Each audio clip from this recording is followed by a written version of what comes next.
Bonjour à tous, bonjour à toutes, bienvenue dans Tailgate, le podcast 100% NFL des équipes de The Free Agent. On se retrouve pour débriefer tout ce divisional round de NFL. On a vécu 4, on va pas dire demi-finale parce que ça s'appelle pas comme ça, mais dans le principe c'est ça quand même.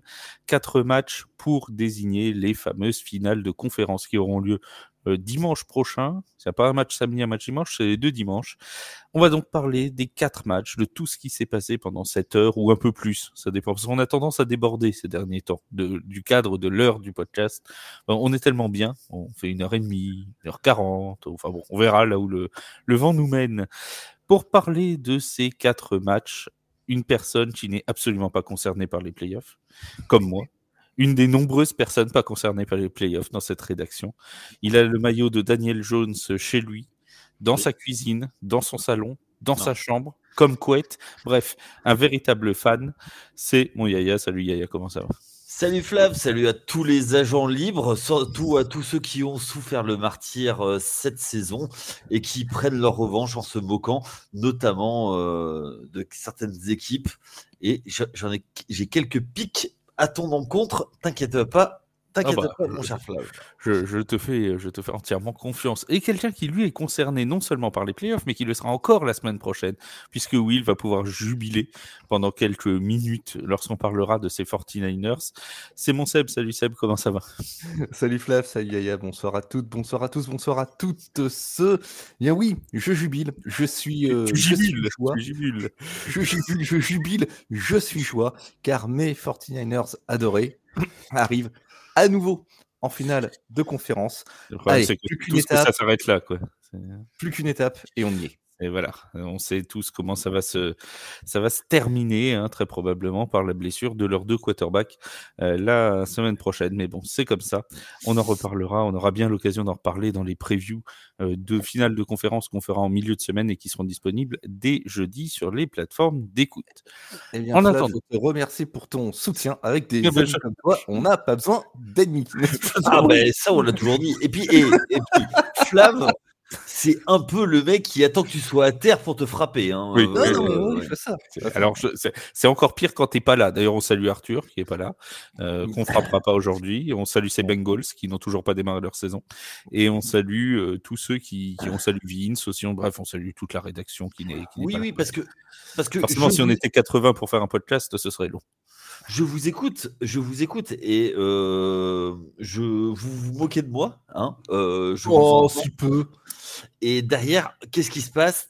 Patatras, il y a des extinctions de voix, monsieur Flav. Eh oui, ça arrive même au meilleur. Qu'est-ce que tu veux que je te dise ? Mais Nathieu, que l'on salue, m'a dit que c'était de sa faute, qu'il m'avait passé le virus lors du live de samedi. Ce serait donc un virus informatique, du coup. Puis, voilà.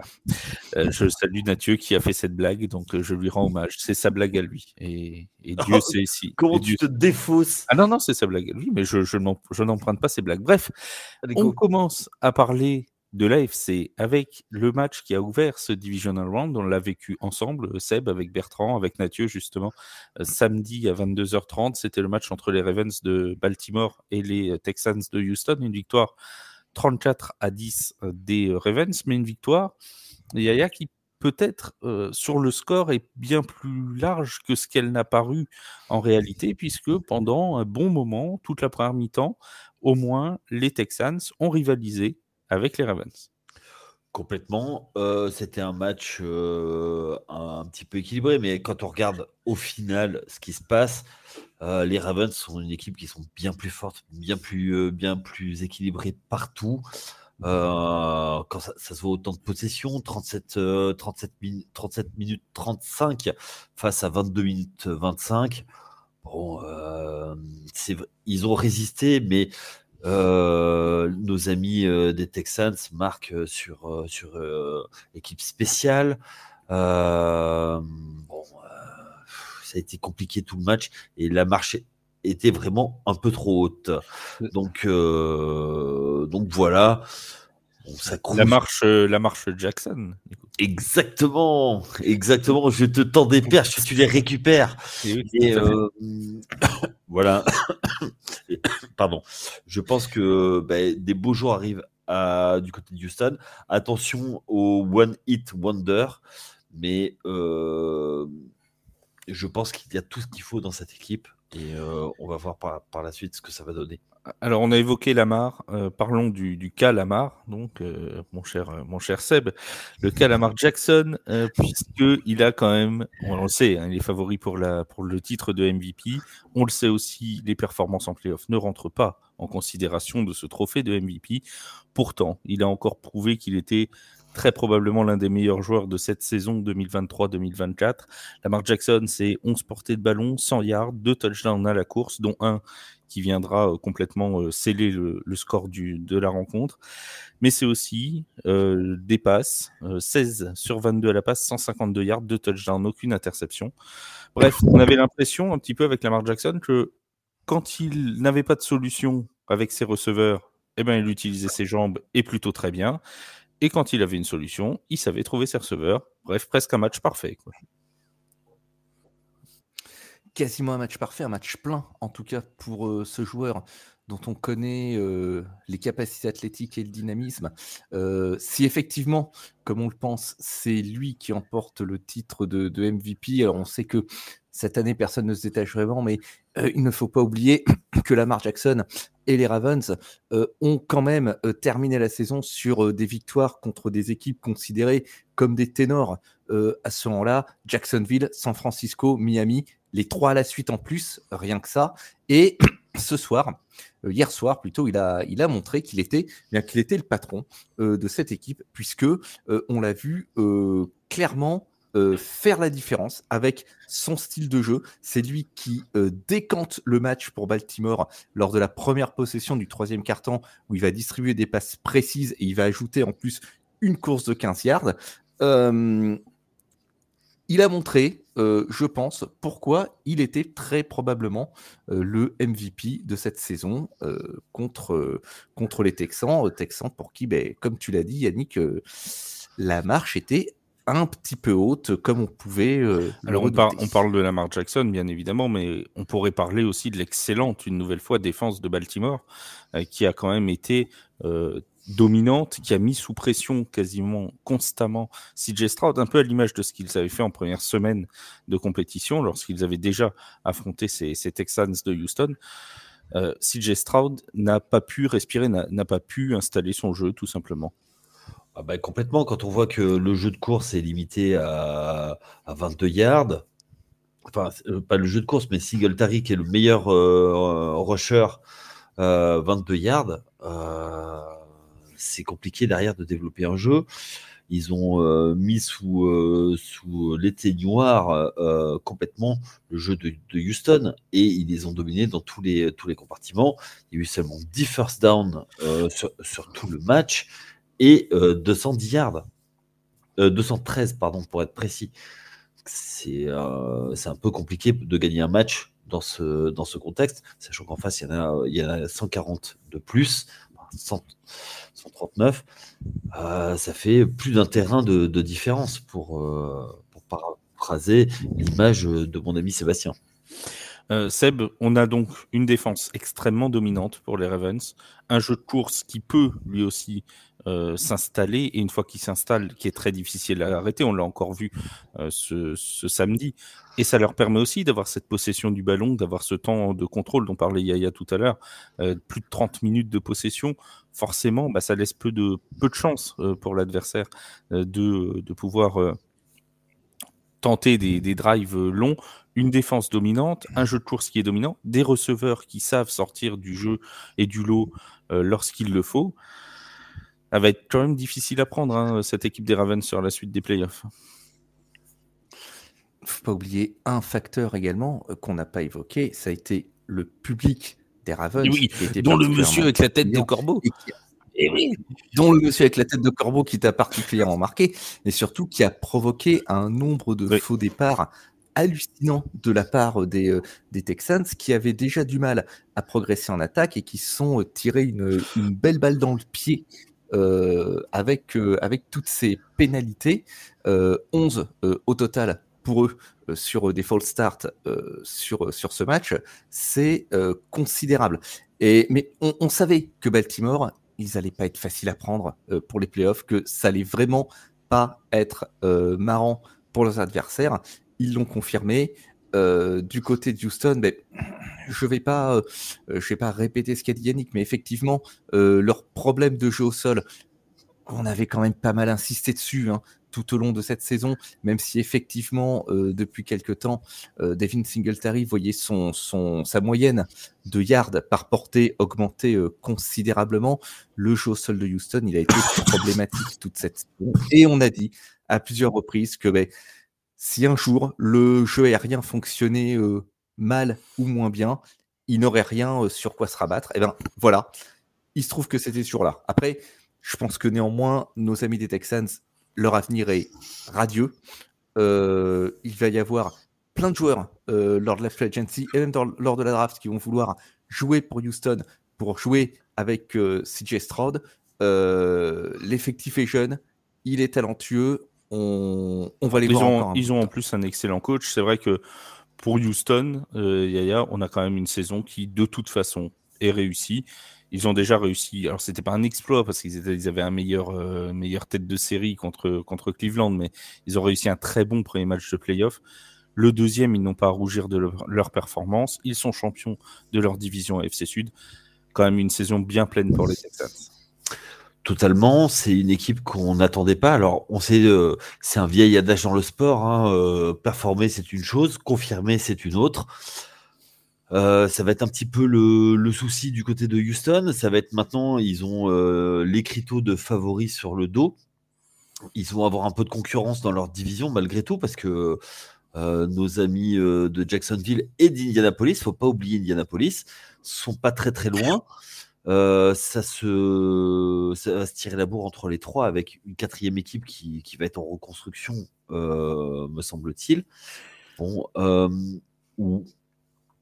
ça va pas être si facile que ça de revenir en play-off avec cette division.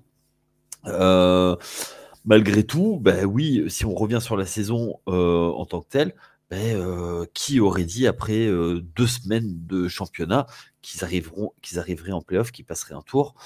Bon, ils ont joué avec l'insouciance de la jeunesse et ma foi, c'est passé. Donc, on les avait mis lors de notre power ranking au fond du trou. Avec les Buccaneers. Et les Colts. Des choix heureux. Et les Colts. On a hésité entre les Colts et eux. Au fond, on avait dit qu'ils étaient un petit peu meilleurs que les Colts. On s'était pas trompé sur cette fois-là. Mais le problème, c'est qu'ils étaient un peu meilleurs pour le titre de division et pas pour le first pick, quoi. C'est ça le truc. Mais bon, on s'est un peu trompé quand même. Mais je vous rappelle qu'on fera un podcast spécial avec Mathieu Van Boel pour revenir sur toutes ces prédictions complètement foireuses de cette saison 2023-2024. Donc voilà, ça ne manquera pas de piquant comme podcast, à n'en pas douter. On pourra se remémorer toutes ces belles prédictions qu'on avait su faire pour finalement se gaufrer lamentablement. Mais bon, qui ne dit rien ne se trompe jamais, comme dirait l'autre. Bon, en tout cas, les Ravens de Baltimore, eux, ont validé leur ticket pour la finale de conférence. Ce sera à 21h ce dimanche et ce sera à suivre sur Twitch, commenté. Vous en avez l'habitude maintenant. Il y a eu 2 matchs ce week-end et il y en aura un, donc la semaine prochaine.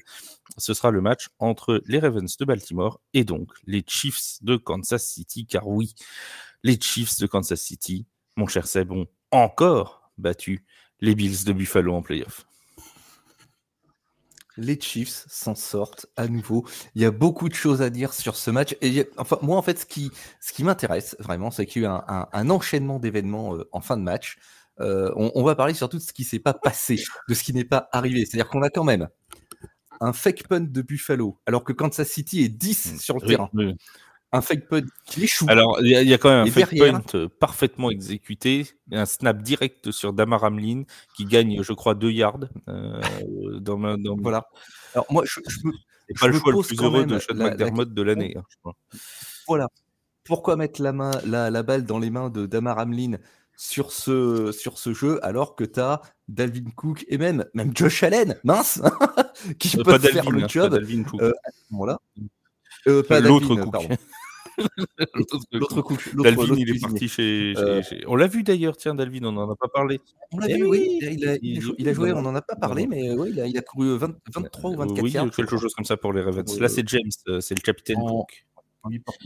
Voilà, c'est le capitaine, donc James Cook.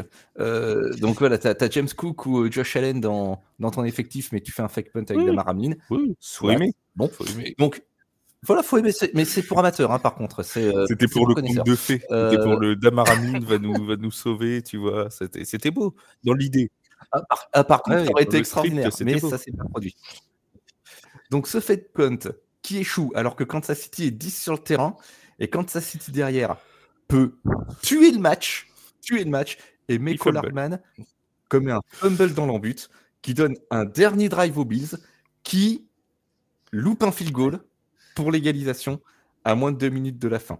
Alors, fallait pas être cardiaque, hein, quand même, du côté de... Il n'y a pas à dire, je coupe une seconde, mais ils savent quand même faire les fins de match, hein, les Bills Chiefs, pour nous faire des fins de match à suspense. Tu vois. Ah la vache, ils aiment se faire peur. Dieu sait si je regrette que notre ami Tyler Bass n'ait pas mis son coup de pied, puisque dans la preview, j'avais mis qu'il y aurait un match nul 24 partout et des prolongations, une victoire 27-24 des Bills. Tu vois, donc on n'était pas loin du script, hein, au final. Hein. On n'était pas loin. T'étais pas loin. T'es pas tombé loin. Je pense qu'en fait, t'avais la fin alternative. T'avais le director's cut, tu vois. C'est pas la même fin qui s'est produite, mais j'avais presque bon. Quoi. Et en fait, cet enchaînement de situations, ça résume parfaitement la saison des deux équipes entre maladresse, occasion manquée et ascenseur émotionnel, et en particulier pour Buffalo, parce que Buffalo, quand même, à un moment de la saison, qui était 6-6 en 13e journée, et qui ont lancé un run incroyable pour accéder aux playoffs. Et Buffalo, là, s'est fait rattraper par certaines de ses lacunes de l'année. Il n'y a pas eu un seul jeu de 20 yards ou plus à la passe. La passe la plus longue de Josh Allen, je crois qu'elle est de 15 yards. Stephen Diggs qui est... Oui, c'est ça. Non. Tu as Stephen Diggs qui est limité à 21 yards en 3 réceptions. Tu as Dawson Known et Khalil Shakir qui sortent pendant une partie du match. Gabe Davis qui est pas là. Et puis tu as le gros travail du secondary des Chiefs également, qui n'ont pas aidé pour que Buffalo puisse développer son jeu de passe. Et puis la défense de Buffalo, elle s'est laissée dépasser à trop nombreuses occasions. Je dirais, il y a quand même un drive de 75 yards des Chiefs pour un touchdown au début du 3e et du 4e quarter. Et puis eux, par contre, les Chiefs, ils ont les big plays, ils les ont lancés. Il y a eu 5 jeux de 20 yards ou plus par les airs. Et pour Buffalo, le fumble forcé dans l'embut de Mecole Hardman, c'est quasiment le seul moment du match où ils réussissent un stop défensif. Donc, c'est allé au bout du suspense, mais on peut se dire que la sanction aurait peut-être pu être alors, plus lourde. Correction après vérification faite, c'est effectivement 15 yards, hein, la passe la plus longue, mais c'est sur Stephen Diggs et Latavius Murray. Il y en a 2 passes de 15 yards, et Ty Johnson, c'était 14 yards. On n'était pas très loin. Non, c'est moi qui ai dit Ty Johnson. Toi, tu avais raison sur les 15 yards. Donc voilà, en tout cas, c'est vrai que les Bills, c'était, je crois, la 8e équipe qui envoyait le plus de passes de 20 yards sur la saison régulière, et ils n'en ont pas fait une seule sur cette rencontre. On va rester sur les Bills, Yaya, pour l'instant, pour parler un peu de Josh Allen. Josh Allen, 26 sur 39, 186 yards, un touchdown, aucune interception, 72 yards à la course et 2 touchdowns personnels. On ne peut pas lui reprocher grand-chose sur cette rencontre. Tout à fait. Josh Allen a fait du Josh Allen. Je pense que ça faisait aussi partie du plan de jeu défensif du côté des Chiefs de le contrôler à la course. Il fait 72 yards, et après de contrôler ses passes, et tu l'as dit, pas plus de passes de 15 yards. 186 yards, c'est quand même assez peu compte tenu du gabarit du bonhomme. Donc je pense que notre ami McDermott a été outcoaché par Andy Reid. Une fois de plus, j'ai envie de dire, et je pense que vous avez parlé de l'action, enfin du fake punt. Je pense que c'est peut-être parce qu'il se sentait un peu dépassé par les événements, et qu'il sent aussi le vent du boulet. tout au long de la saison, j'ai parlé de la meurtrière. Je pense que là, le mur est fissuré et on peut plus passer, quoi. Là, ça va être encore plus compliqué. On n'insistera jamais assez quand même sur l'importance d'un kicker fiable pour les playoffs. Les Bills en savent quelque chose. Scott Norwood. Tu parles de Scott Norwood en 1991. Je parle de plein de monde. Mais Super Bowl 25, le plus beau Super Bowl de l'histoire. On a eu un des 4 plus beaux. Ce manqué de Tyler Bass. Alors, certes, qu'on soit d'accord, c'était pas un field goal forcément facile. Hein. Il y avait 44 yards, je crois, si je dis pas de bêtises. Donc, c'est pas un field goal de 20 yards non plus. Il y avait beaucoup de vent. Hier à Buffalo, on a fait un article sur la météo et ça a eu son importance, évidemment. Voilà, bon, après, il en reste pas moins que ça passe quand même assez loin, hein, des poteaux. Ça n'a pas frôlé le poteau Bon, voilà. Après, il l'aurait mis. Bon, bah, c'est comme ça, les kickers. Des fois, c'est les héros, et puis des fois, bah, voilà, ils ont la responsabilité d'un coup de pied qui peut changer le cours d'une saison. C'est pas passé pour Tyler Bass, c'est bien triste pour lui. Alors, les Chiefs, parlons un peu quand même de ceux qui se sont qualifiés, qui iront donc en finale de conférence. 6e finale consécutive des Chiefs. 6e finale AFC Yaya consécutif pour les Chiefs. On nous a dit, quand j'avais fait l'article sur le 8e titre de division consécutif, on nous avait dit, oui, bon, les Chiefs au sommet, on rigole, c'est très drôle, ils ont une division qui est pourrie de toute façon, donc c'est facile de rester au sommet. 6e finale de conférence de suite, ça place quand même une équipe. Hein. Oui, tout à fait. Et j'ai un petit le saviez-tu ? Ah non, nous ne le savions sûrement pas. Ah ben si. Notre ami Patrick Mahomes 51, oui. Oui. Il a 13 victoires en playoff. Et le saviez-tu que c'est plus que certaines franchises ? Oui, les Jaguars, les Cardinals, les Texans, les Jets, les Panthers, les Falcons, les Browns, les Lions, les Buccaneers, les Chargers. Mais c'est pas tout. Les Bengals de notre ami Arthur, mais surtout les Saints de la Nouvelle-Orléans. Oui, c'est incroyable. Oh, c'est fou. C'est dingue, il y a des stats. Il y a des stats comme ça. Ah oui. Alors, je voudrais savoir. Alors qu'on a fêté, tu vois, ce week-end les 5 ans de la terrible interférence de passe défensive des Rams, tu vois. On s'est réunis entre fans des Saints pour revoir cette action mémorable du football américain. Voilà, bon, okay. Tu vois, ça nous en a volé une de victoire en playoff déjà, une de plus. Ah oui, c'est la théorie du complot, oui. Ben oui, on sait ce que c'est. Non, c'est pas la théorie du complot. Il y a une erreur d'arbitrage. Tout le monde l'a reconnu, mais enfin bon, on n'est pas là pour discuter de ça. Tout le monde sait qu'il y a une erreur. Il y a une erreur, ça arrive à tout le monde. Arrête de digresser. C'est toi qui digresses. C'est toi qui parles des Saints. Moi, je les ai pas casés dans l'affaire. Non, mais moi, je dis juste que Pat Mahomes a gagné plus de matchs que toutes les franchises. Où nous mène ce propos ? Où nous mène ce propos, c'est que c'est l'habitude de gagner, l'habitude de la franchise. Et le saviez-tu également, Josh Allen est 0-2 et 0-4 contre Kansas City et Cincinnati. Et à tout le reste, il n'a perdu qu'un seul match de playoff. Donc, s'il ne les croisait pas, il gagnerait beaucoup plus. Donc voilà. Mais statistiquement parlant, on va parler d'autre chose. Kansas City a déroulé le match comme il voulait. Et la connexion Mahomes-Kelsey a été retrouvée sur le match. Un jeu au sol avec Pacheco qui a avancé. Ben voilà, c'est beaucoup plus facile quand ton running back fait avancer. On a effectivement continué de voir Isaiah Pacheco particulièrement performant. 15 portées de balle, 97 yards et un touchdown. Il faut lui ajouter 14 yards à la passe, en réception, pour Isaiah Pacheco. Ça fait encore un match à plus de 100 yards. Est-ce que c'est pas lui, Seb, qui est en train de devenir le danger numéro 1 dans cette attaque des Chiefs ?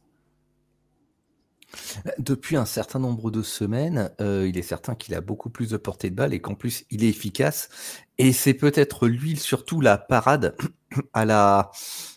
il recoute pas bien. La Kelsey dépendance. à la Kelsey dépendance d'une part, surtout au coûte pas bien du corps de receveur un petit peu intégralement. On sait qu'il s'est retrouvé un petit peu depuis une semaine ou deux en Rashee Rice. Là, effectivement, la Kelsey Connection qui a à nouveau tourné à plein et qui a tourné au bon moment. Après, bon, ce bon Travis, moi, je veux pas lui jeter la pierre. C'est un petit peu plus difficile d'être performant quand tu es, pour ainsi dire, le seul go-to guy de l'attaque et que tu n'as plus au hasard un Tyreek Hill sur l'aile pour distraire le reste du backfield. Donc, se rabattre vers le sol, c'était la solution intelligente à appliquer. Ils ont un bon running back en la personne d'Isaiah Pacheco. Ça fonctionne et je pense que la semaine prochaine, on va voir beaucoup de Isaiah Pacheco lors de la finale de conférence face à Baltimore. On a retrouvé, t'en as parlé, vas-y, tu voulais ajouter quelque chose? Je pense que ça va être une des clés du match, hein, sans spoiler, c'est est-ce qu'il va pouvoir faire gagner du temps un peu à Mahomes face à la grosse défense des Ravens. Oui, c'est fort probable. On a reparlé de Travis Kelce, effectivement. Deuxième match à plus de 70 yards consécutifs. Il en avait fait 71 la semaine dernière face aux Dolphins. Il a passé cette fois 75 yards. Et surtout, 5 réceptions sur 6 fois où le ballon lui a été adressé et 2 touchdowns marqués.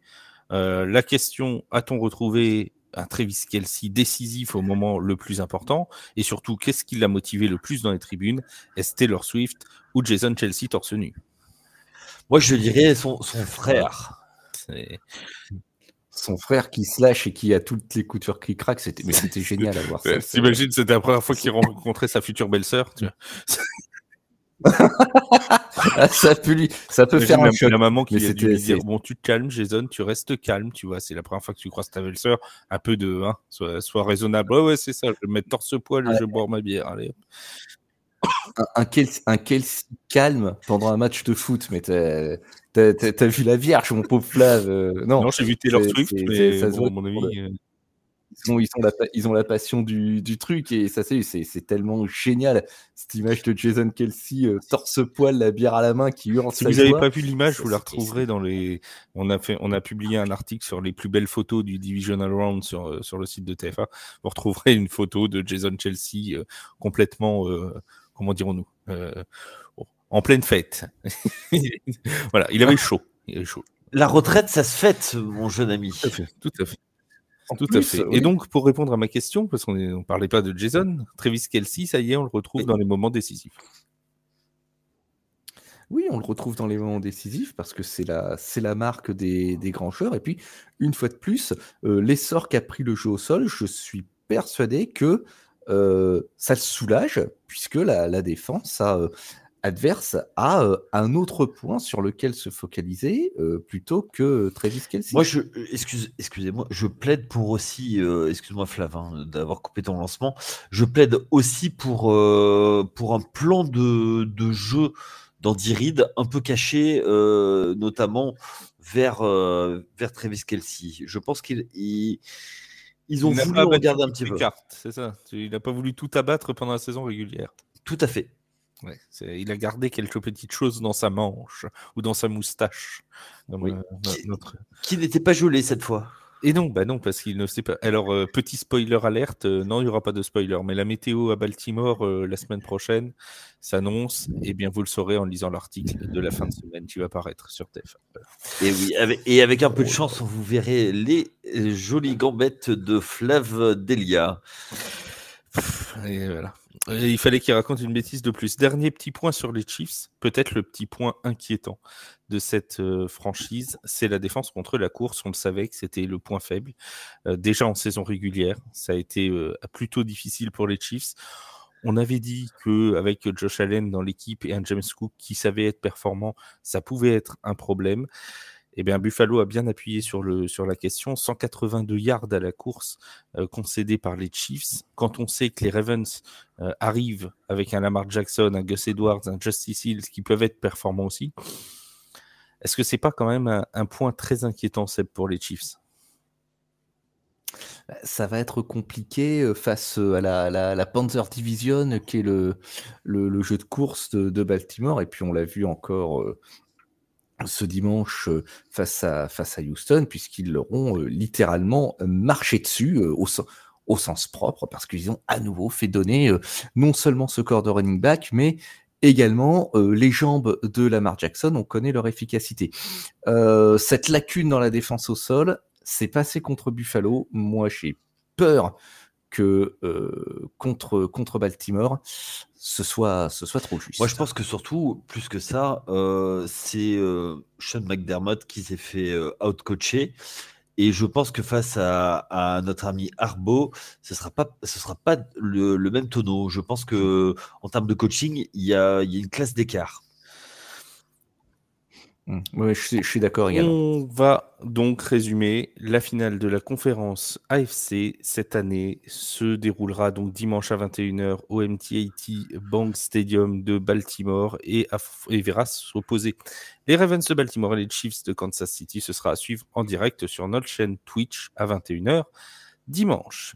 Côté NFC, parce qu'il faut bien qu'on y arrive. Et oui, mon cher Yaya, il n'y a pas les Giants, il n'y a pas les Saints non plus. Mais il faut bien qu'on parle de la NFC quand même. Parce qu'il y a une autre équipe qui s'est qualifiée, ce sont les 49ers de San Francisco dans la nuit de samedi à dimanche. Une victoire. Ah tiens d'ailleurs, Seb, tu vas me dire comment tu la qualifies. Une victoire, 24-21, je vais te laisser la qualifier. On est chaud.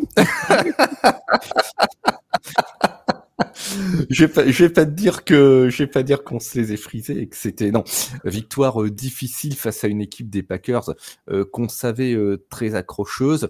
La défense de San Francisco qui a vraiment plié en début de match face à l'attaque de Green Bay qui avait drivé mais qui n'est reparti au final qu'avec 2 field goals sur ces 2 premières possessions. Mais là où San Francisco s'est fait très très peur, c'est cette interférence en 3e quart-temps qui va littéralement donner un touchdown à Bo Belton. Et puis il y a aussi le fait de lâcher 100 yards à Aaron Jones, qui est du coup le premier running back en 50 matchs à gagner 100 yards face à San Francisco. On a une attaque également qui a eu beaucoup de mal à avancer à partir du moment où Deebo Samuel est sorti du match. Beaucoup de difficultés à s'ajuster, mais ils ont su trouver une solution avec Jawan Jennings qui sort du banc pour réaliser 5 réceptions sur 61 yards. Et puis 2 éléments aussi qui vont être déterminants pour ce match.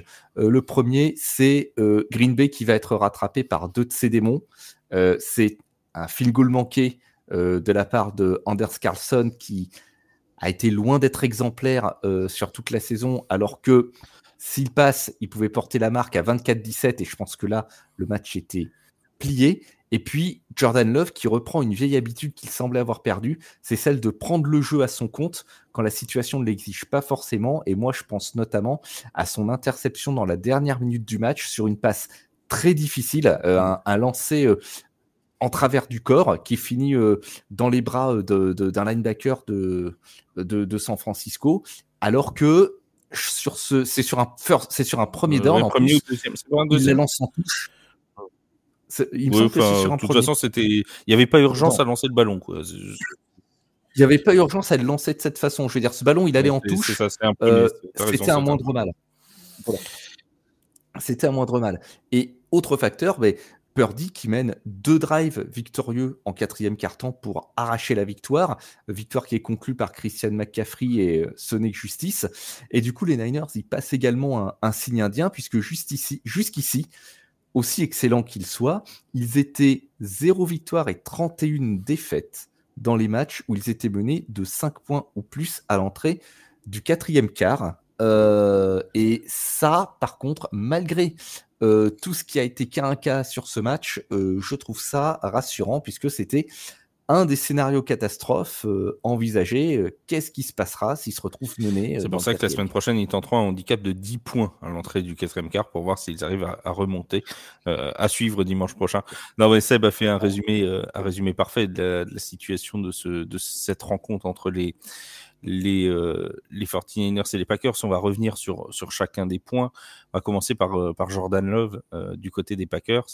Yaya, on a envie de dire, oui, c'est un peu le genre d'erreur qu'ils faisaient en début de saison. On pensait que ces interceptions sur les dans les quatrièmes quart-temps, sur des drives décisifs, étaient derrière lui. Finalement, peut-être qu'on a vu Jordan Love avoir grandi un peu trop vite. Oui, et puis n'oublions pas que c'est sa première vraie saison. Et il y a un truc qui ne s'acquiert qu'en faisant des erreurs, ça s'appelle l'expérience. Si tu n'es pas sur le terrain à ce moment-là, tu peux pas savoir. Et c'est un peu payé pour voir un peu à l'instar de Houston en première partie, quand on en parlait en première partie. Mais c'est comme ça qu'on acquiert de l'expérience un peu à la dure, j'ai envie de dire. Donc du coup,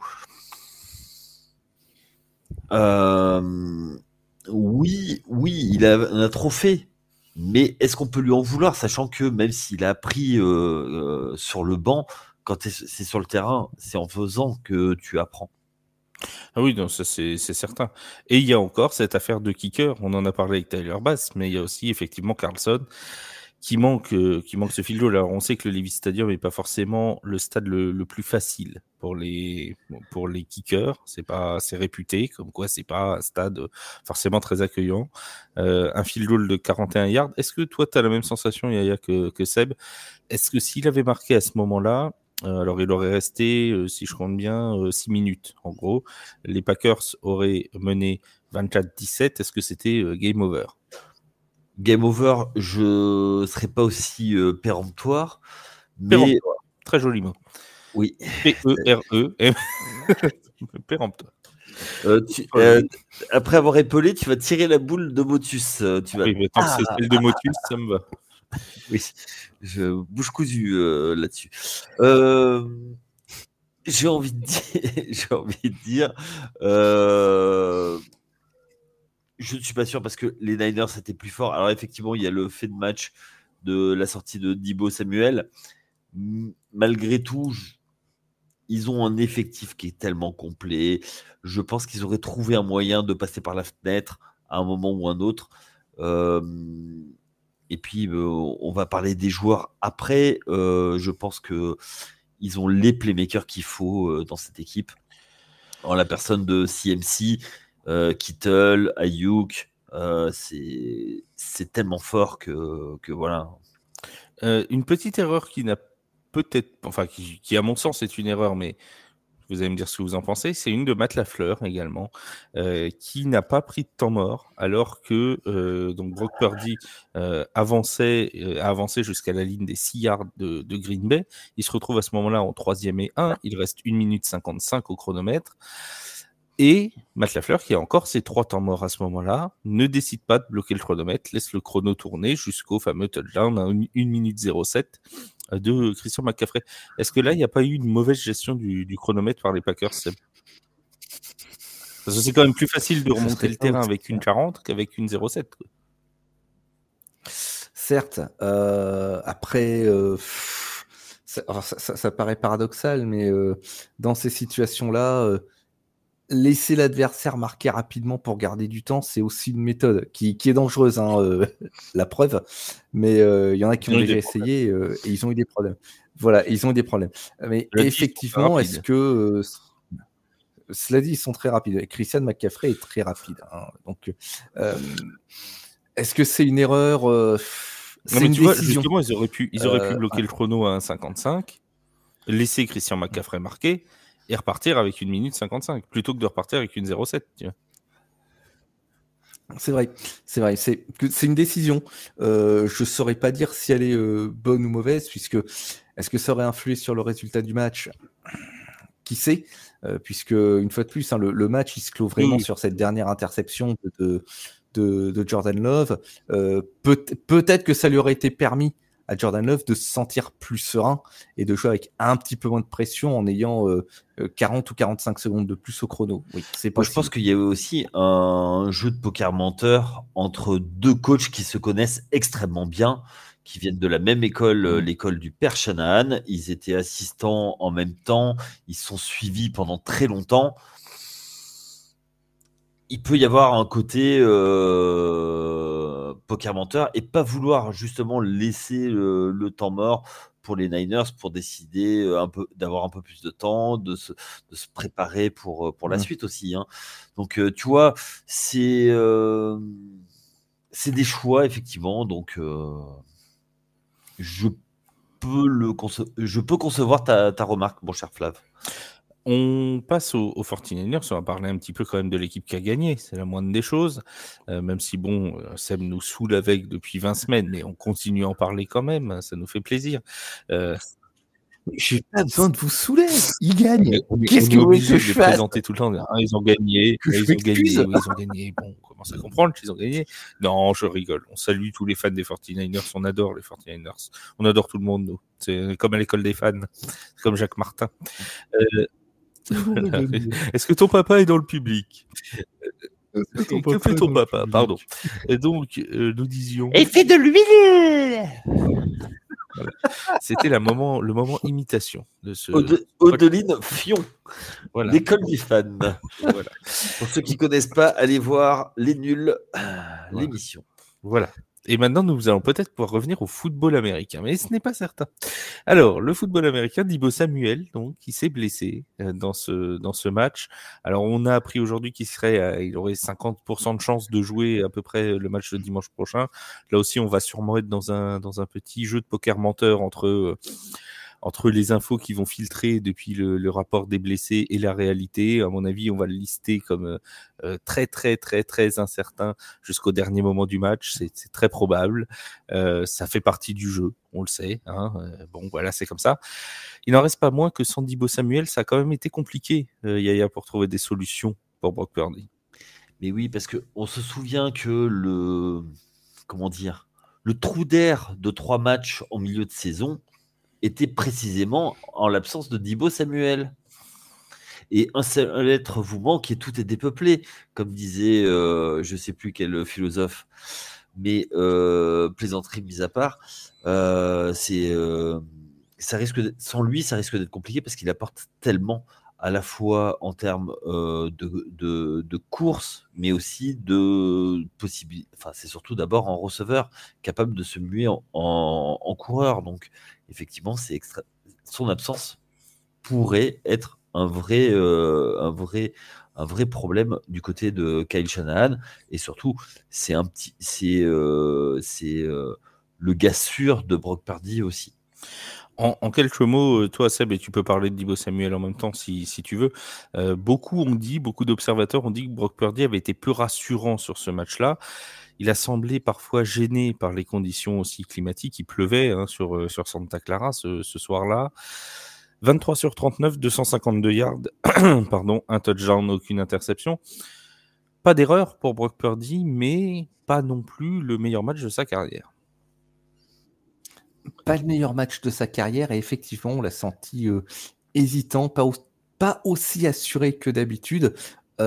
Néanmoins, il réussit un comeback victorieux. Moi, c'est surtout ça que je retiens.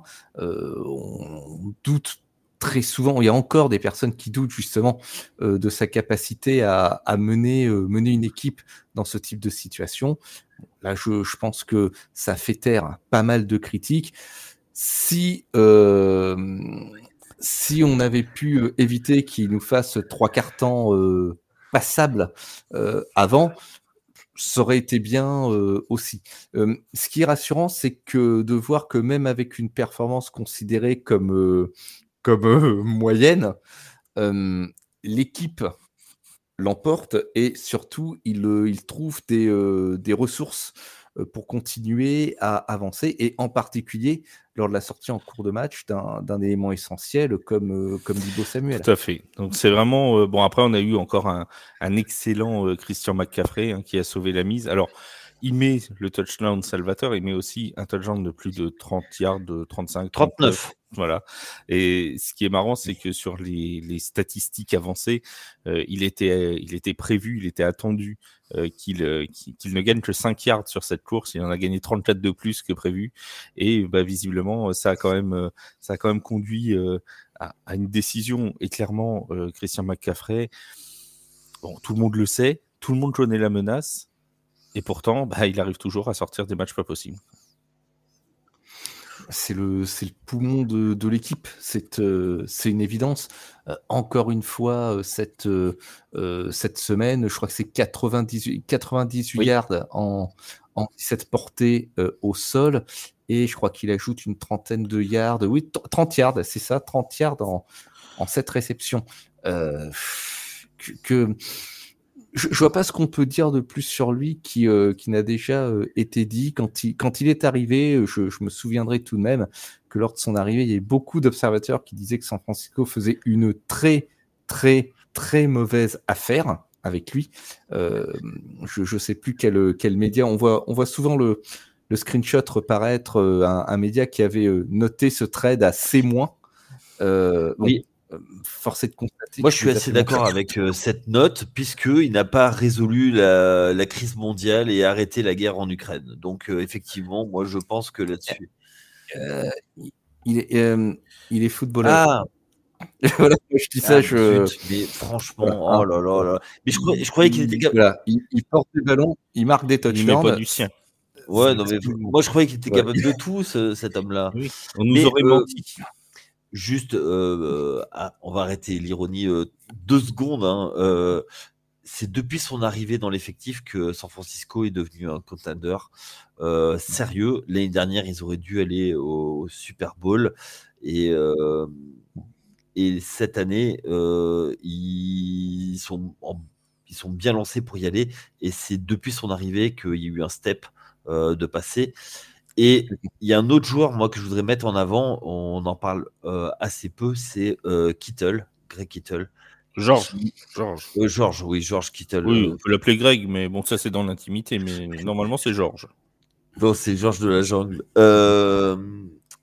Oui, George Kittle, qui est un joueur magnifique et qui avait déjà été le premier étage de la fusée. Et quand il y a quoi que ce soit, c'est vers lui que ça se passe et lui débloque souvent la situation.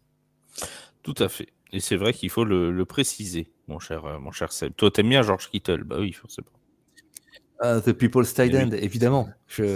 Moi, j'aime énormément ce joueur. Déjà, sa coupe de cheveux, par ce qu'il apporte sur le terrain, sa coupe de cheveux, évidemment, surtout ce qu'il apporte sur le terrain. Et puis, ça a vraiment l'air d'être un bon gars. Un bon gars de vestiaire, lui aussi.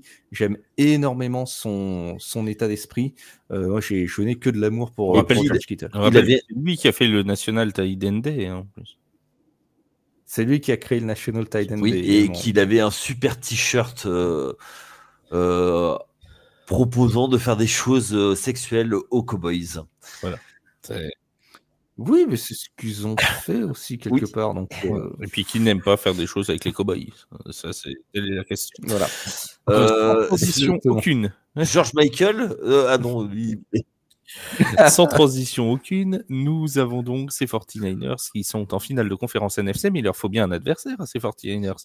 Mais qui donc va bien pouvoir venir défier les 49ers? C'était soit les Buccaneers, soit les Lions. Ça a été très serré pendant 3/4 temps. Et finalement, la pièce est tombée du côté de Détroit, au plus grand bonheur de notre ami Benjamin Bernard. Que l'on salue. Que l'on salue, bien évidemment. Donc, une victoire des Lions de Détroit qui réussissent donc l'incroyable exploit d'aller plus souvent en finale de conférence sur ce siècle que les Cowboys, Yaya. Oui, d'un autre côté, c'est pas très très compliqué. Pour les Lions, ça reste un exploit.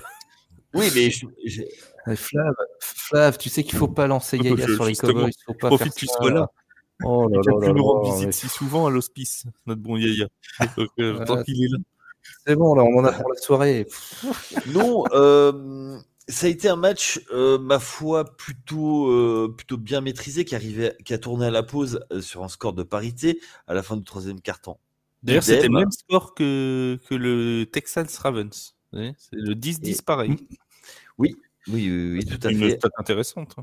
Un peu comme l'école des fans, 10-10. Voilà. Non, c'était un match pardon, plutôt bien maîtrisé des deux côtés.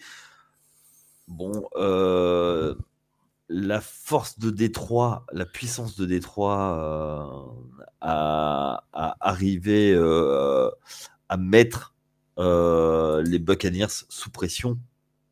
Et c'est une sorte de logique.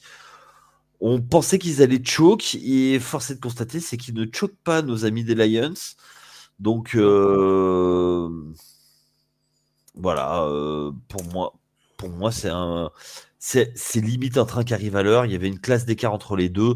Les 8 points sont largement ceux qui comptent sur le match. Comme pour les autres matchs, on va parler tout d'abord de l'équipe qui a été défaite, les Buccaneers de Tampa Bay. Alors, on les attendait pas forcément là, on va pas y revenir hein, sur toute leur saison. Ils ont quand même été là, et alors Baker Mayfield, il nous a fait un match plutôt intéressant sur l'ensemble, mais avec une grosse erreur au début. Alors, on pourra discuter si c'est la sienne ou celle de Mike Evans. Hein. Mais bon, Mike Evans. En tout cas, un ballon intercepté au début et une interception lancée à la fin, un peu, j'ai envie de dire, Seb, à la Jordan Love. Un peu à la Jordan Love, si on doit faire un parallèle avec le match qu'on a évoqué précédemment. Mais c'est vrai que cette interception en quatrième quart, à 1 minute 35 de la fin, c'est clairement ce qui a mis le dernier clou dans le cercueil de Tampa Bay. Mayfield qui a aussi été saqué 4 fois, qui, comme toute la saison, n'a tout de même jamais lâché l'affaire, qui a attaqué le backfield de Détroit sans relâche. Mais c'est peut-être paradoxalement le raison du succès de Tampa sur cette saison qui est la raison de leur défaite en Divisional Round. Cette interception de Baker Mayfield qui reste néanmoins bien sûr un quarterback et capitaine offensif de Détroit exemplaire pour toute la de Tampa Bay sur toute la saison. Tampa Bay qu'on n'attendait quand même pas à pareille fête. Hein, voilà. Les Power Rankings TFA, toi-même tu sais, Flav.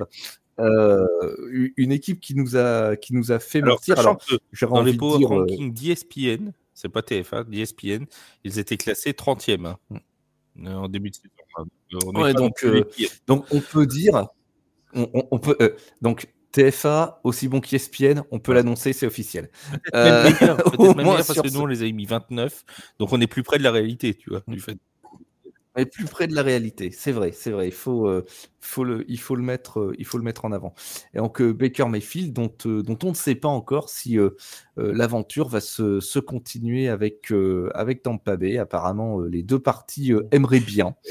Alors, si tout beau, ce beau monde ça peut peut-être dépendre aussi de la situation de Mike Evans, qui, on le rappelle, est lui aussi en fin de contrat à la fin de cette saison, qui va être agent libre, un agent libre, à n'en pas douter, extrêmement convoité en NFL. Ah oui. C'est encore Mike Evans, 147 yards et un touchdown. Et encore, j'ai envie de dire qu'il s'en est fallu à peut-être 2 yards qu'il nous mette un doublé, puisque sur une très grosse réception, c'est lui qui a remis en vie les Buccaneers juste avant la mi-temps. Après, le touchdown a été conclu par Cade Otton, si ma mémoire est bonne, juste avant la pause. Mais voilà, Mike Evans, encore Yaya, qui a été partout et qui est la vraie force offensive de ces Buccaneers. Totalement. Il était, de toute façon, il a été chercher tout le début de match pour se rassurer. Et il a été poussif en début de match, hein. Clairement, ça a été. Il a fait quelques drops, ouais, effectivement, qui sont inhabituels, mais il a aussi fait du bien à notre ami Baker Mayfield en le soulageant, en créant des séparations assez facilement. Et c'est vraiment, ce serait vraiment une très grosse perte pour les Buccaneers s'ils s'en allaient, parce que c'est un peu l'âme de la franchise, c'est le visage de la franchise, encore plus que Baker Mayfield. Et je pense que si c'est lui le joueur qui peut faire basculer d'un côté ou de l'autre une saison des Buccaneers, sans lui, je pense que ce sera beaucoup plus compliqué. Avec lui, déjà, ça pourra faire venir du monde, puisqu'il y a quand même une bonne base avec pas mal de joueurs qui ont été titrés. C'est marrant de constater d'ailleurs que les Buccaneers, au niveau de la réception, ont carrément pris le meilleur hein, sur les Lions. C'est 349 yards et 3 touchdowns à la passe, les Buccaneers, là où les Lions sont à 287 et 2 touchdowns. Hein. On savait que la faiblesse de Détroit, c'était son backfield défensif. Ça l'a été toute la saison et ils seront très probablement encore attaqués là-dessus par les 49ers la semaine prochaine. On en reparlera dans la preview de dimanche, de mercredi, ce qui donne encore plus de poids à la décision de faire jouer ou non Deebo Samuel, mais ça on en reparlera dans la preview qui sera disponible jeudi sur vos plateformes d'écoute. On parle un petit peu de ces Lions de Détroit. Ils ont rugi. Voilà, ils ont rugi. J'ai envie de dire, fidèle à ce qu'on attend des deux, un Jahmyr Gibbs qui a été intéressant, un David Montgomery peut-être un peu moins productif que d'habitude, mais tout de même là quand il y avait besoin de gagner les yards nécessaires, et surtout un grand coup de chapeau à Sam Laporta qui a été notamment en première mi-temps constamment recherché sur des actions décisives par Jared Goff et qui, Seb, a toujours répondu présent.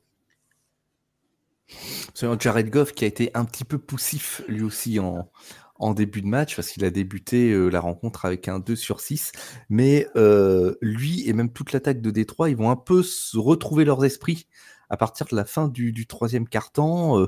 Goff qui réussit 11 passes de suite pour 131 yards et 2 drives victorieux de 75 et 89 yards pour prendre la tête du match.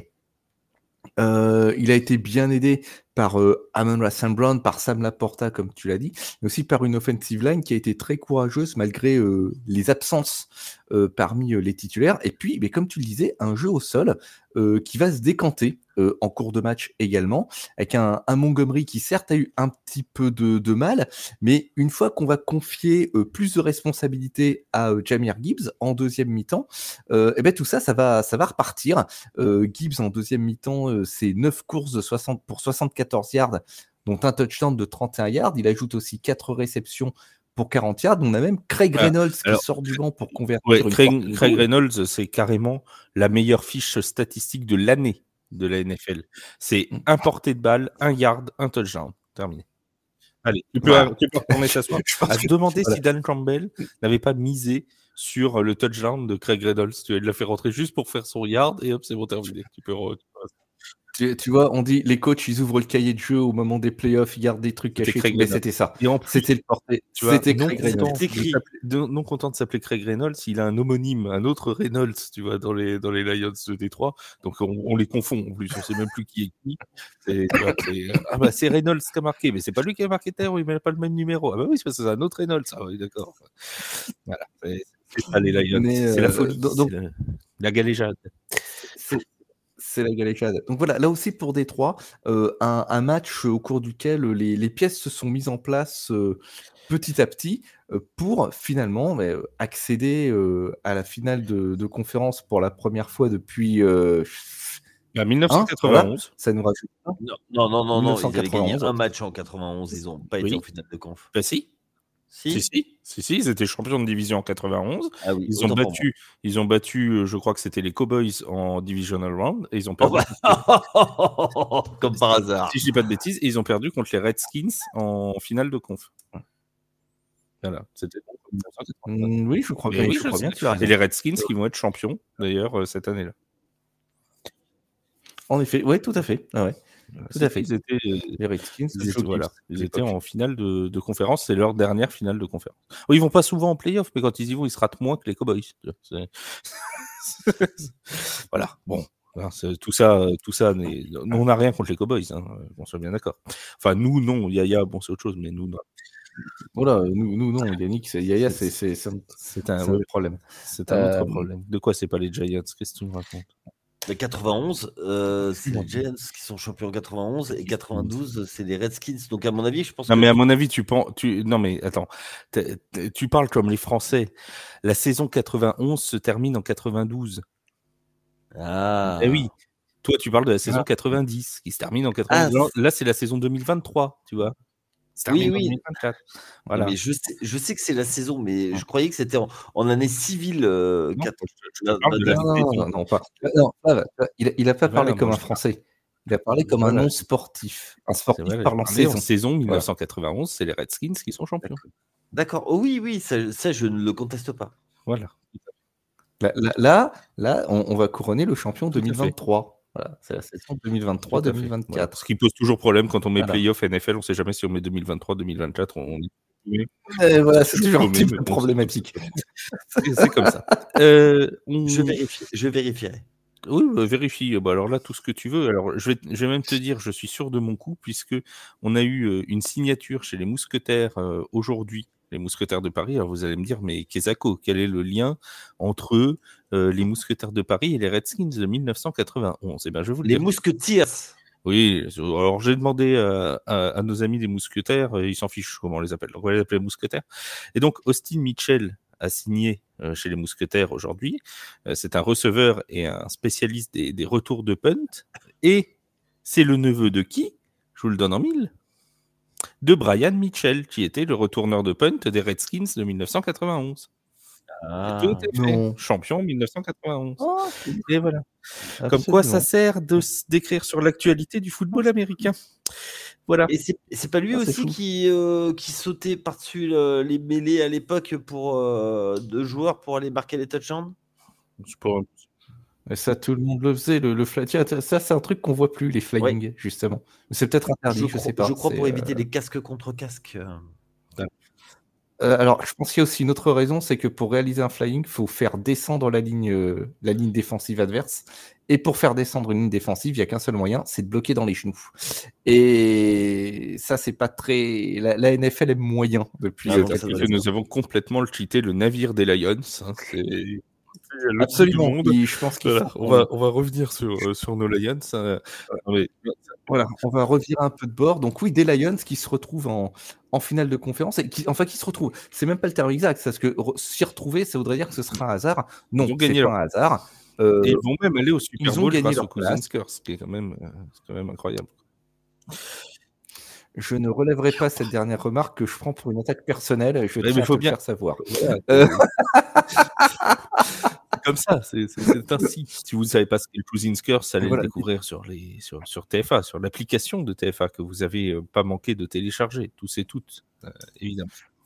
En ce qui concerne Détroit, ça couronne un travail qui était lancé depuis déjà la fin de la saison dernière par Dan Campbell et ses hommes. C'est une équipe qui s'est construite, qui a monté en puissance.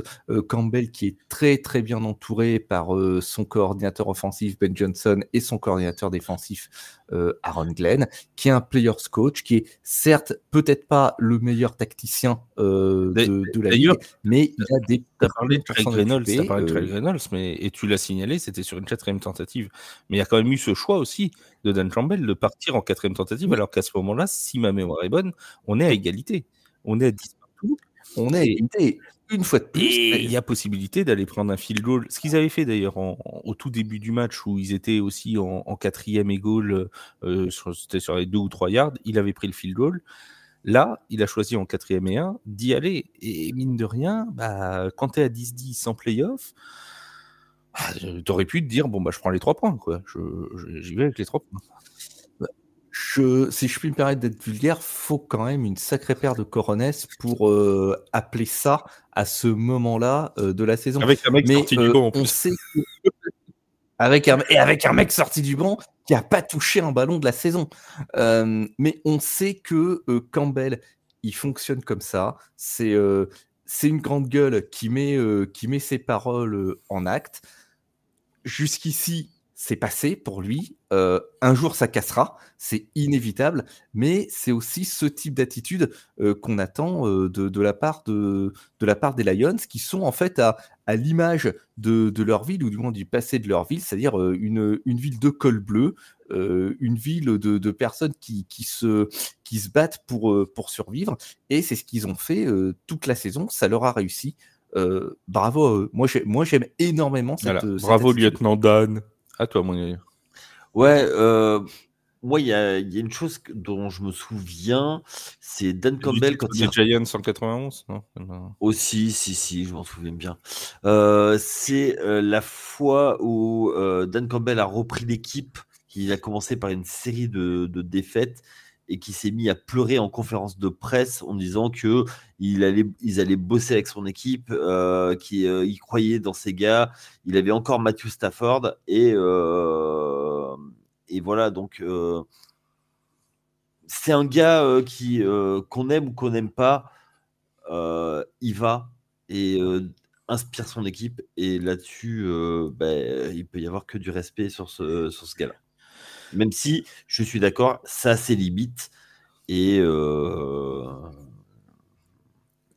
ça s'arrêtera. Mais du côté de Dallas, on pourra lui ériger... du côté de Détroit, on pourra lui ériger une statue. Je pense que c'est déjà un héros local. Là, mais je pense qu'il paye plus aucune bière de sa vie à Détroit. Il se présente à la mairie, là, il est élu. Ouais, rappelons quand même, il faut quand même le rappeler gentiment qu'avant d'aller chez les Lions, Dan Campbell était assistant head coach dans une franchise de Louisiane. Voilà, c'était pour le petit moment.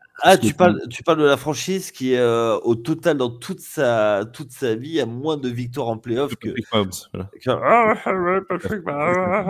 Tiens, on va faire une petite question qui n'était pas prévue. Ah non, juste avant, quand même parler rapidement de Zach Ertz qui a signé ce lundi chez les Lions de Détroit, qui viendra renforcer donc ce corps de tight end. On sait que Sam Laporta est efficace, mais qu'il a aussi subi une blessure quand même assez importante au genou en semaine 18. On se demande même des fois comment il arrive à jouer là pendant ces playoffs.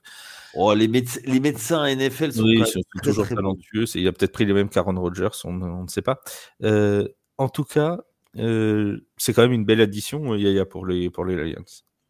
Oui, alors même si Zach Ertz n'est plus le Zach Ertz qu'on a connu, c'est le même, mais il est plus aussi efficace. Mais c'est le même, c'est pas son frère. Merci de cette précision. Non, c'est plus le même joueur. Il n'aspire plus au même jeu, mais c'est effectivement pas mal. Alors après, arriver à la fin, c'est un peu facile, mais mais ça, c'est le jeu des agents libres. Je te sens chafouin parce qu'il nous a quittés dans notre équipe d'agents libres. Oui, mais c'est comme ça. On l'aimait bien, Zach. On l'aimait bien. Il n'y avait pas de problème. Mais bon, ça fait partie du jeu. Et puis, il n'est pas allé chez l'équipe la plus favorite non plus pour le Super Bowl. Seb, tu vois, Flav est en train de préparer le terrain pour aller signer ailleurs. Oh non, parce qu'il n'y a plus de place au coach corner, donc salut nos amis du coach corner. Et donc voilà. Mais bon, comme il n'y a plus de place nulle part, voilà. Mathieu veut pas de moi dans son équipe, donc il est tout seul. Donc bon, je reste chez TFA. C'est comme ça. Non. Je suis bien payé. J'ai eu un bon chèque. Les amis, une question qui n'était pas prévue, mais qu'on va poser quand même. Seb, quel est ton meilleur souvenir de ce Divisional Round ? Je crois de le deviner. Vas-y. Le touchdown de finale de Christian McCaffrey, évidemment, qui m'a permis de l'interception des Lions. Non. Un ouf de soulagement. L'interception de Jordan Love m'a bien plu. Jordan Love, voilà, en fin de match, m'a soulagé aussi, mais le touchdown de McCaffrey, il m'a fait pousser vraiment un grand ouf de soulagement parce que j'ai passé un match tendu. C'est pas bon pour moi, toutes ces émotions. Et toi, Yaya ? Alors moi, c'est pas en direct sur le terrain, c'est toujours les images qu'on voit des supporters qui regardent le match à la télé et qui prennent des ventilateurs pour faire pousser les ballons en dehors des poteaux. Et là, ça a marché puisque Tyler Bass a mis à côté. Donc les fans des Chiefs avec des ventilateurs. Bravo les Chiefs. Vive le ventilateur. On rappelle les affiches des deux finales de conférence. Les Ravens accueilleront les Chiefs de Kansas City, bien évidemment. Ce sera dimanche à 21h. Il se souvient même plus des affiches de finale de conf. C'est de pire en pire. Donc les Ravens accueilleront les Chiefs à 21h. Ce sera dimanche à suivre sur Twitch. Et les 49ers de San Francisco accueilleront les Detroit Lions. Ce sera alors je crois que c'est minuit 30. C'est ça, Seb ? Votre bêtise. Voilà, c'est minuit 30 dans la nuit de dimanche à lundi de la semaine prochaine. Évidemment, les deux vainqueurs se retrouveront pour le Super Bowl dans la nuit du 11 au 12 février à la Giants Stadium de Las Vegas. Nous, on fera la preview de ces deux finales de conférence dans le podcast que vous pourrez entendre à partir de jeudi. D'ici là, portez-vous très bien. Merci Yaya, merci Seb pour votre expertise comme d'habitude. Merci Flav, merci pour ton humour. Et oui, c'est légendaire. Et on se retrouve très vite sur les antennes de TFA. Salut tout le monde. Ciao.